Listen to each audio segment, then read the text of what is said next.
You know, it's pretty wild to think that a single social media post could potentially shake up a major international alliance. But that's exactly what we're going to dig into today. We're going to break down this one pretty explosive post and see what it really tells us about a wartime relationship that's feeling the pressure. And it really all boils down to this one line. I mean, this is one of the most direct threats you will ever see a world leader make, period. But the crazy part?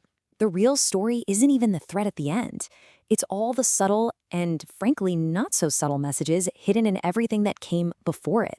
So picture this. Tensions are escalating, things are getting heated, and then boom, this post just drops. And it immediately makes everyone ask a huge question. When it comes to a potential war with Iran, are the US and Israel, two of the closest allies on the planet, are they even on the same page anymore? This post right here, this is our key piece of evidence. Okay, so first things first, let's set the stage here. What in the world led to this post in the first place? Well, it all happened really, really fast. Okay, so it all kicked off when Israel struck Iran's South Pars gas field. As you'd expect, Iran didn't wait around. They immediately hit back, striking an energy complex over in Qatar. This back and forth, this tit for tat, it sent gas prices through the roof. And that's the moment President Trump jumped on Truth Social and dropped this very long, very intense statement. And right away, the wording just jumps out at you. Trump says Israel violently lashed out. Now think about that. That's the kind of language his team usually saves for Iran's wilder retaliations, not for a close ally like Israel. So you gotta wonder, is he kind of suggesting that maybe Israel's move wasn't the smartest? And believe me, that's just scratching the surface. It gets even weirder from here. Let's dive into the actual claims in the post, because this is where the contradictions really start to pile up. Okay, so here's the first big, glaring problem. You have two completely different stories being told at the exact same time. On one side, you've got President Trump saying, flat out, the United States knew nothing about this particular attack. But then you look at major Israeli papers like Yedioth, Ahronoth, and they're reporting the complete opposite.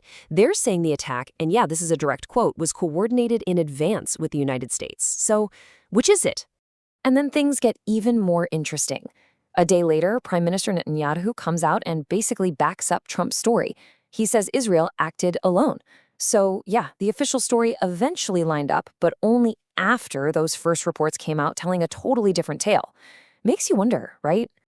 So, what does that all mean?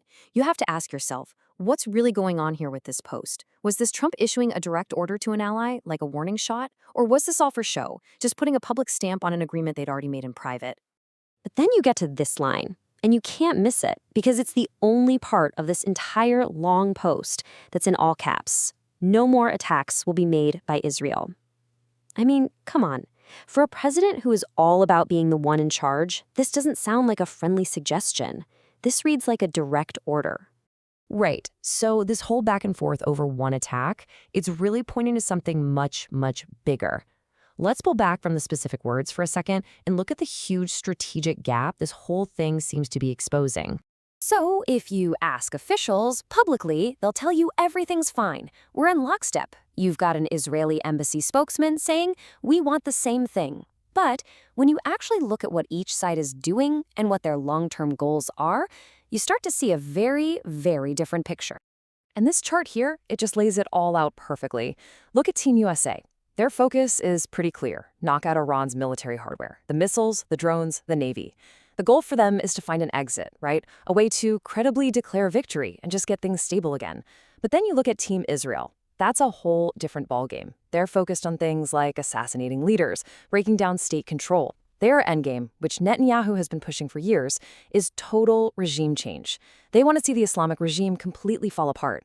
And this quote from a former U.S. Special Envoy, David Satterfield, really hits the nail on the head. He says Trump is looking for a clear ending, not some quixotic, which is just a fancy word for unrealistic, regime change goal. Basically, their finish lines are in two completely different places.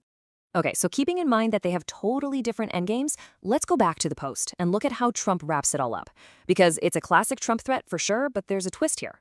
And it feels like this last part is aimed just as much at his ally as it is at his enemy.